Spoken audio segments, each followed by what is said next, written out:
Hey everybody, it's Pally Gap, and tonight we have Frank Rooke, lead designer for Monolith, and their TRON 2.0. How you doing tonight, Frank? I'm doing good. Good, good. We appreciate you joining us.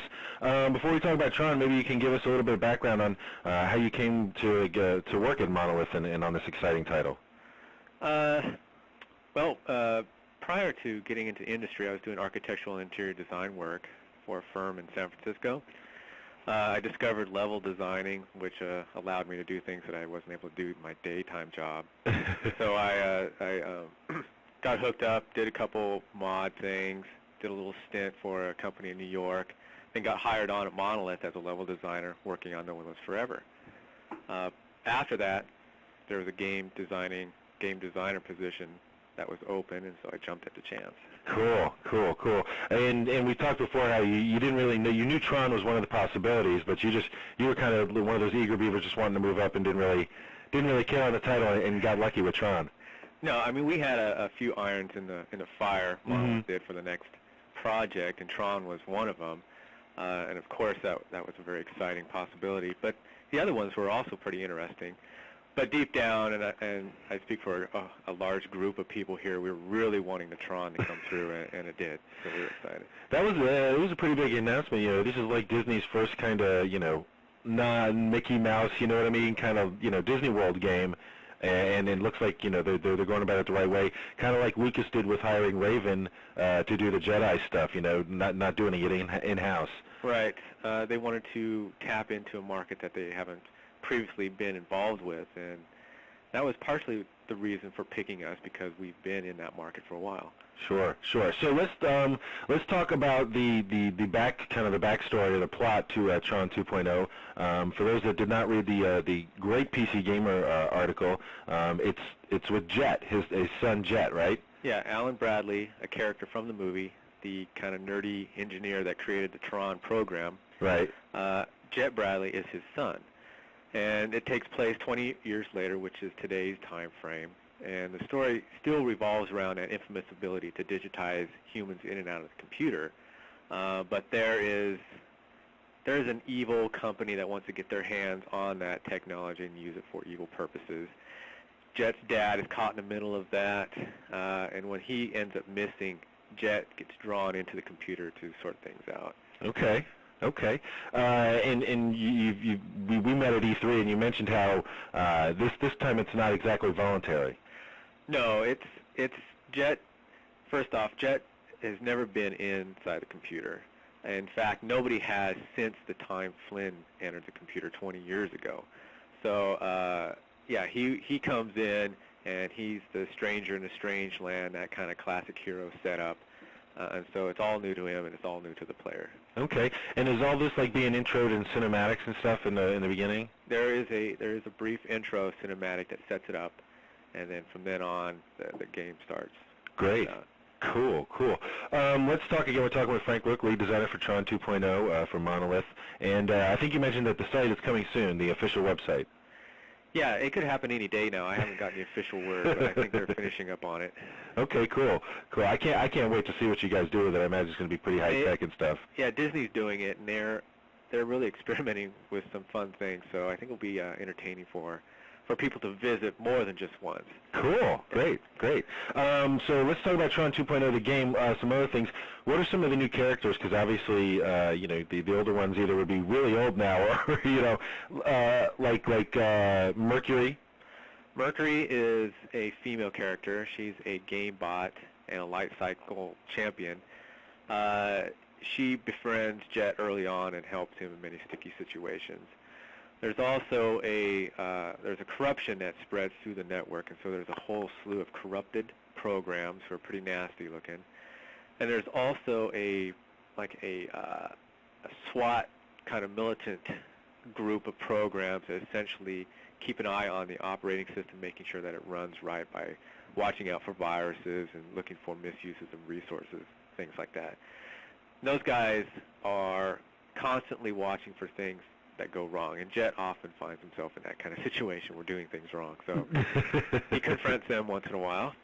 And there's a group of other characters that we'll let you guys find out when you play the game. Cool. When you say corrupted programs, are they I guess the equivalent I could think of is like damage skins? Are they like, you know, is there... No, they're completely messed up. You'll see the healthy versions, and then you'll see a new model that's completely messed up. So you'll see our interpretation of what a corrupted program looks like. Okay.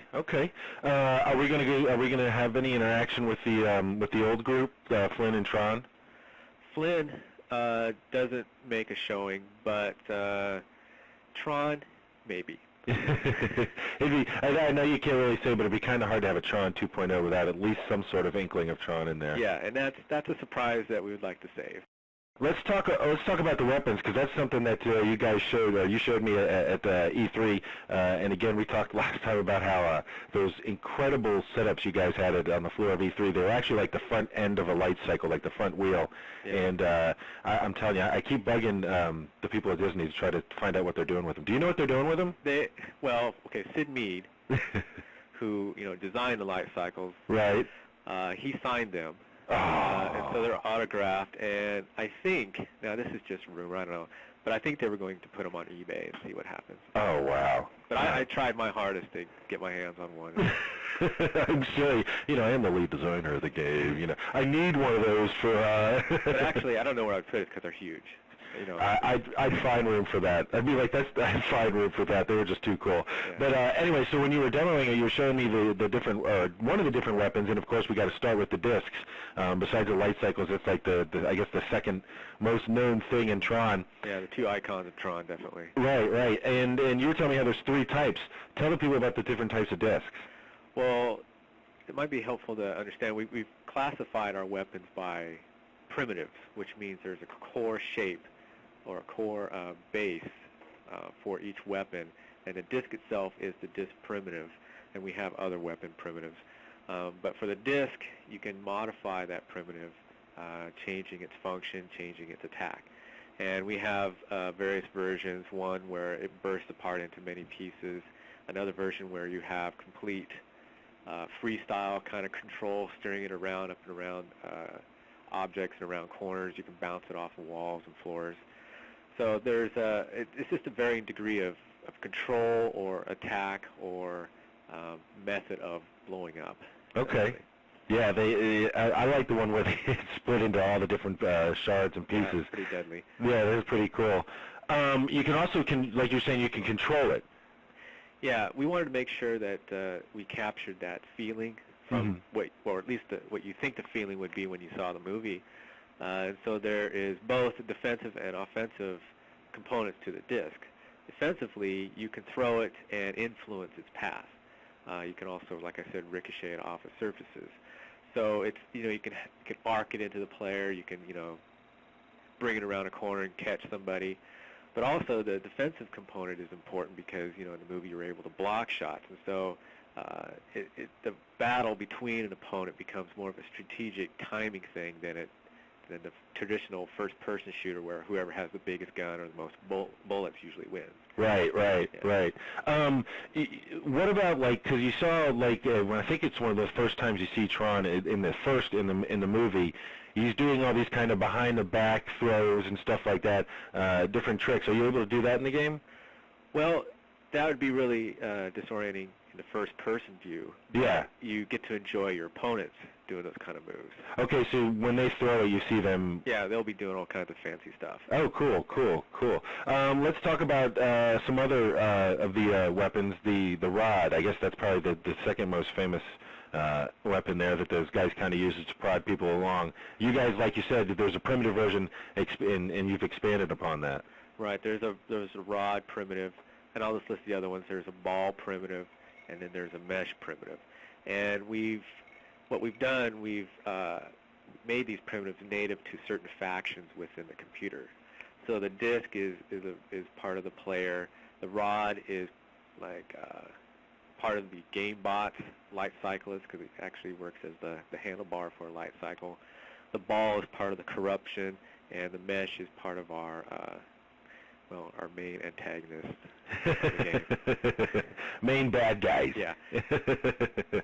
Okay, cool. And each one of those can be modified to have various functions and attacks. Okay. Explain the mesh to people, for those that, I don't know, any kid that didn't grow up, or any person that's into computers now that hasn't gone back and watched Tron, but explain the mesh to people, because I think that's a pretty, in terms of multiplayer and stuff, is going to be a pretty strategically used weapon.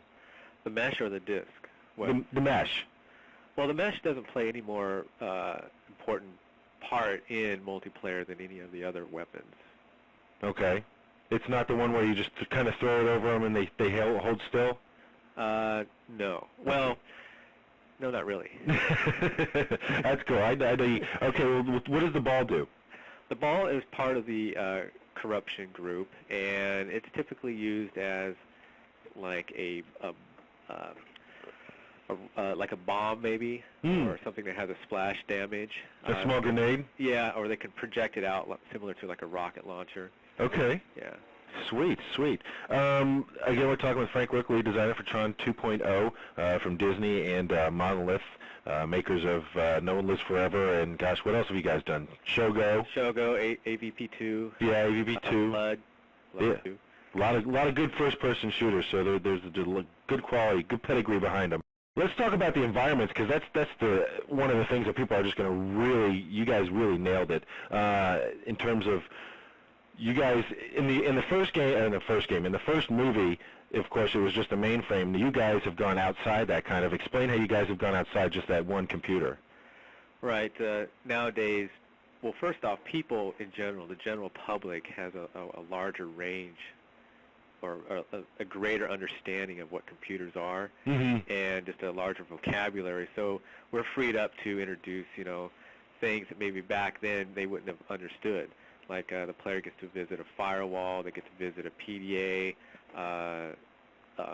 There's a point where the player goes into like a recycling bin area, which is real similar to, or we're playing on like it's a death row kind of situation. So there's all kinds of fun areas that the player will get to visit. Cool. How many different areas have you guys gotten a number on? How many different? Because I know like each one of these, and you guys sent us some great screenshots of the firewall scenarios, and it's like all these red rings and stuff. Have you guys figured out how many different kind of fields, or areas? Because nowadays levels is such a misleading thing because games are so expansive. Well, I just call them environments. Yeah, yeah. And we have roughly 11 missions. Each one will be comprised of 2 to 4 levels, and essentially each mission will be visiting a new environment. Cool, cool. And talk about how you guys, I would have loved to sit down and at the meeting, the design meeting, where you guys talked about the different places that you're going to visit. Are there any that you had to throw away just because it's too complicated that you really would have liked to figure out a way to get in there? Well, it wasn't mainly based on complication, but just quantity. Because, imagine a whole team sitting down and brainstorming. We had a list a mile long, so it was just a matter of which ones fit the story the best, which one was possible, and it just made a nice, varied group of levels to experience. So, yeah, it was tough because, there was all kinds of ideas and a lot of the different people wanting this, different people wanting that. We just had to make some compromises and pick the best things. Well, it leaves lots of room for an expansion pack. Definitely. We're not short on ideas, that's for sure. That's cool. Again, we're talking with Frank Rooke, lead designer for TRON 2.0. Okay, so let's go ahead and talk about the light cycles, and then we'll get to the engine that's driving this environment, because I know a lot of people, besides the discs, the light cycles. And I'm sure you're probably sick and tired. There's going to be no multiplayer light cycles, and you've told other people before, the reasons why. It just would be an insane amount of stuff going on, right? It was difficult for us to, or at least from an engineering standpoint, it would be difficult for us to make a game that would feel correctly and still have, the lag issues and prediction issues that come with playing over the internet. And we just felt that we would not be able to produce a game that would be fun. And so we decided not to pursue it until maybe sometime down the road when we felt that it was possible. Okay. Do you find that when you say lag and prediction stuff, do you think that the I guess proliferation of broadband, as it grows more, do you think that will maybe help with those problems? Well, definitely. Okay. Is that the main hurdle? Is just that you can't rely on? I mean, if those collisions and trying to drive your opponent into a wall or your light cycle tail, it's just so precise. Right. If any kind of lag, you would get the sensation that you didn't hit it, or that you thought you hit it and then you actually go through it. It would just destroy the whole feeling of the game. So okay. So you guys could actually do it on a LAN?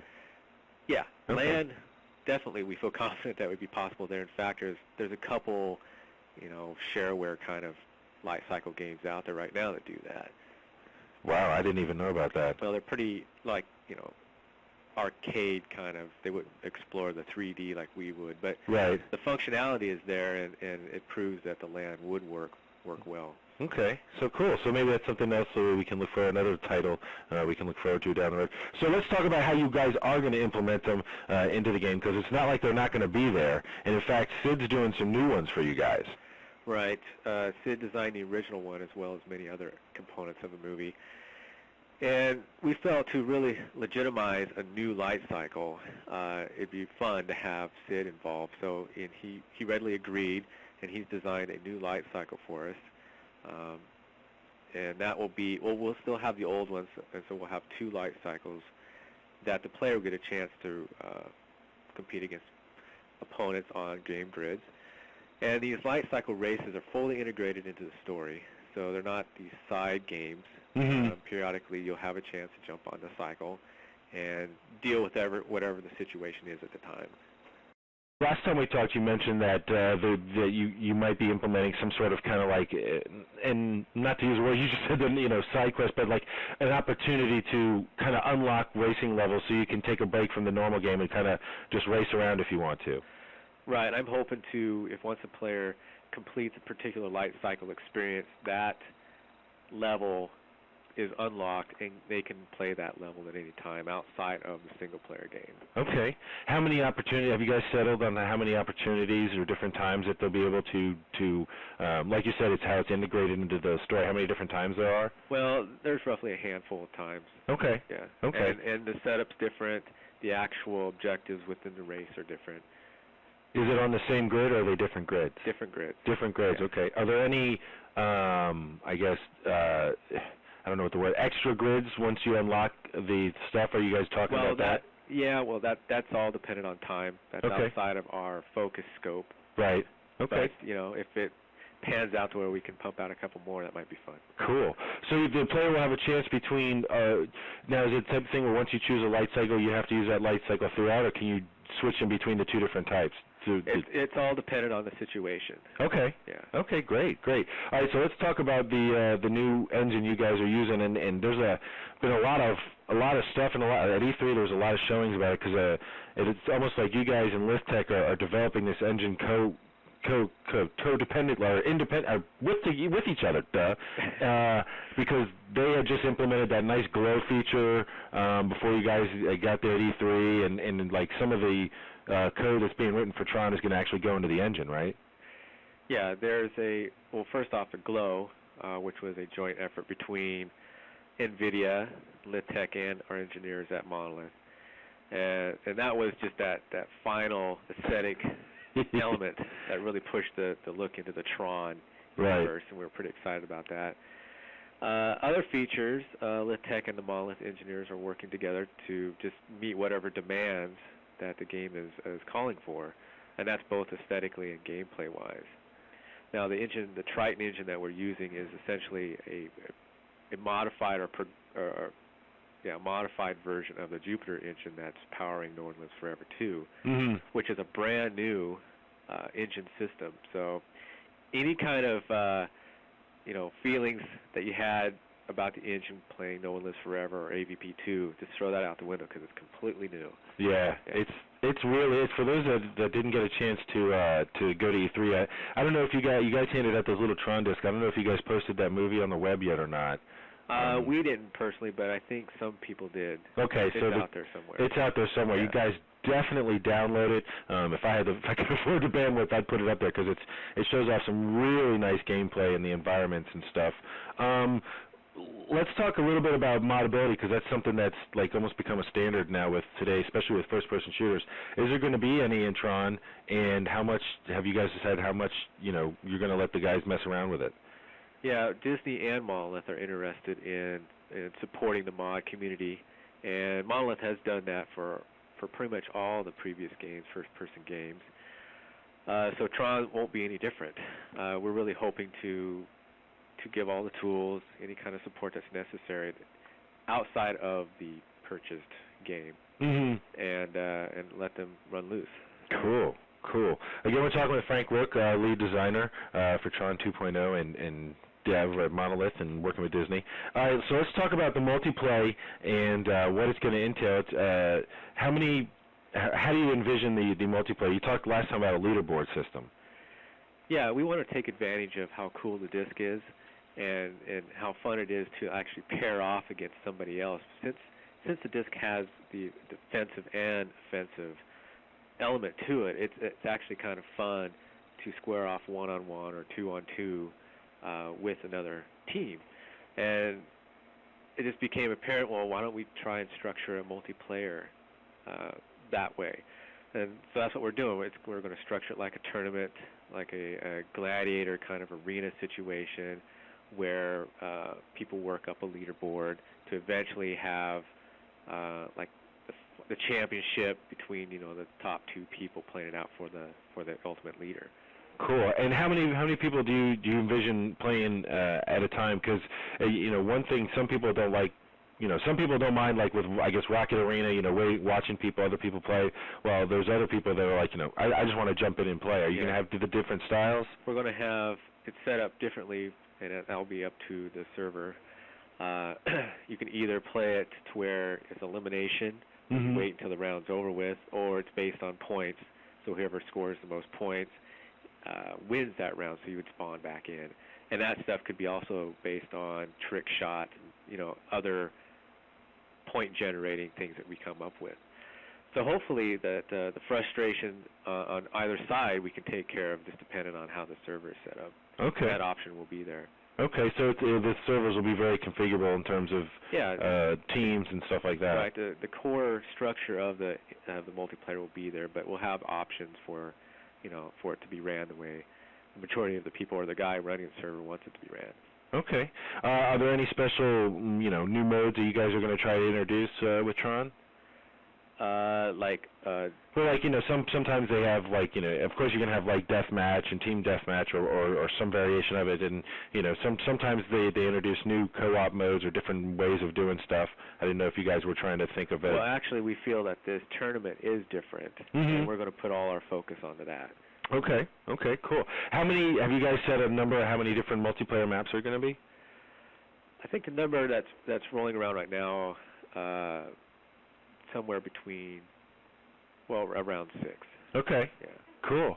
And how easily will it be for people to add their own multiplayer maps? I think it will be relatively easy because they are arena-based. It'll be just like any other first-person game. Once you learn the tools, learn what the structure of the multiplayer requires, it'll be just like any other first-person. Okay, cool. Again, we're talking with Frank Rooke, lead designer for TRON 2.0. So let's, before we get your impressions on E3 and stuff, let's talk about a possible, is there going to be any sort of demo beforehand or beta? I guess nowadays sometimes they're calling them multiplayer tests. You never know what to call them. Is there going to be something like before the release for people to check out? To tell you the truth, I'm not sure what Disney's got. Okay. And that's totally up to them. Okay. Yeah. Okay. Would you like to see one? Either way. Yeah, either way? Yeah. Before or after, but I think definitely there will be a demo. Okay. Sweet. So what games have you been playing? Well, right now I've been playing on my PC Soldier of Fortune 2, and on the PS2 recently got the new Medal of Honor, which is pretty sweet. Yeah, you like that? I just saw that ad for it on TV last night, and I have it sitting here. I haven't fired it up yet. How do you think? Did you play the PC version? Yeah, I did. How do you think it compares? How does it compare to that? Visually and atmospherically, they're real similar, but the gameplay is totally different, just because of the way that the game is controlled. Right, Yeah. right. Medal of Honor on the PC is still pretty much a typical PC Twitch kind of thing. On the PlayStation, it's a little bit different. You can't run around and just fire a gun crazy because you'll die. You'll die real fast, and then you got to start that level over again, which sucks. Oh. You take your time and you make your shots count. Okay, no creep and save. Yeah. Okay, Exactly. okay. So what impressed you most at E3? Well, I didn't get a chance to really walk around that much, unfortunately. But across the aisle from Tron was Splinter Cell, which That's looked getting a pretty lot cool of to me. pub, yeah. Yeah. That's getting a lot of pub. That's for those who don't know, that's an Xbox title from Ubisoft. It's the next Tom Clancy, and it's got some of the best. I don't know. I in my review I put kind of reactive environments. Did you see the thing where they were crawling through the window? Yeah. And the thing blowing? Yeah. It was very nice, very nice. So I guess last question is, well, two last questions. What kind of release are we looking for Tron 2? When can people expect to see it? They can expect to see it spring 2003. Okay. And it will be a worldwide release. So Sweet. expect a pretty hyped up Yeah, I imagine marketing scheme. I imagine with Disney and this, they'll be doing all sorts of packaging and stuff. Yeah. And this is a question I like to ask developers, is kind of fill in the blank. If Frank isn't working on Tron, he is. He is waiting anxiously for it to come out. Good answer. Good answer. Well, Frank, we appreciate your time, and hopefully we can get you back on when the game is closer to release. Yeah, it's been my pleasure.